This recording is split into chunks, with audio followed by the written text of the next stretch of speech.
So here's the transmission setup. There's the original flathead. This one, actually, if I can show the data plate on it, it was rebuilt at the Rossford Ordnance Depot. Bored 20 thousandths, mains and rods got 10 thousandths. Added to them when it was rebuilt at some point. So that's pretty cool. It's got engine has a little history in it, so I wanted to keep it. But I wanted to have a granny gear for rock crawling. So the T18 has 634-to-1 first gear in it, which is a lot lower than the factory T90 that came in the original CJ2A.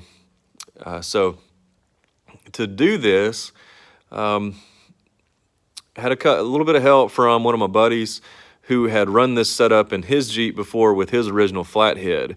And that's where I got the bell housing. He had ditched the bell housing because he swapped in a 302 into his flat fender after a few years. But this is a bell housing that I got from him. And I believe that's off an F-head engine because it will fit the later model Land Cruiser starter, which actually works, has the same number of teeth as an F-head flywheel.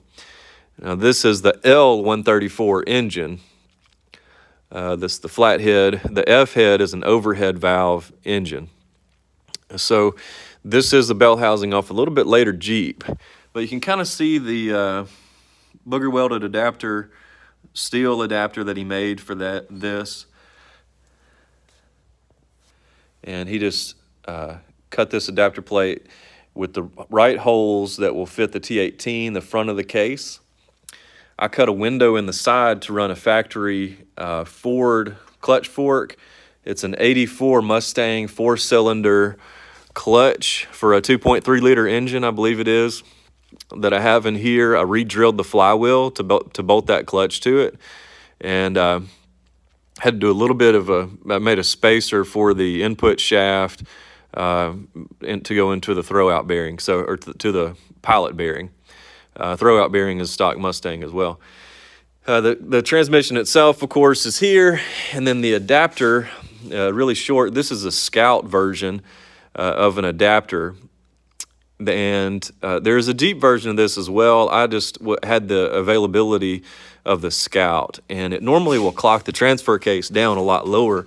And what I did was I mocked this up on my drill press, and then I rotated the transfer case as far as I could without getting into the transmission case. And you can see the shift tower is extremely close to the case, but it does work.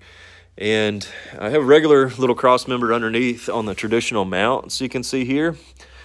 And the torque mount is hooked up on this side of the 18 case. But I went ahead and made this cross member on the back of the case just because I wanted to add a little bit of additional support, knowing that I would be rock crawling and bouncing off of stuff as much as you can with the amount of power that this engine has. So it's just a little removable cross member off the PTO cover. I don't want an overdrive in this. Trying to keep it really simple. So that's it. If you want to swap a T18 in your old flat fender, that's one way to go about it. There are a bunch of other ways of going about it that are out there, but that's just one way that I did it. You do have to buy a new main shaft for a Ford T18 out of a Jeep in order to make it work with this adapter and the 18 case. You could just call up Advanced Adapter or Novak and get the adapter, but it's a little bit longer. And as you can see, the rear drive shaft is already really short with a stock wheelbase. I think I've got about a 15.5-inch drive shaft here.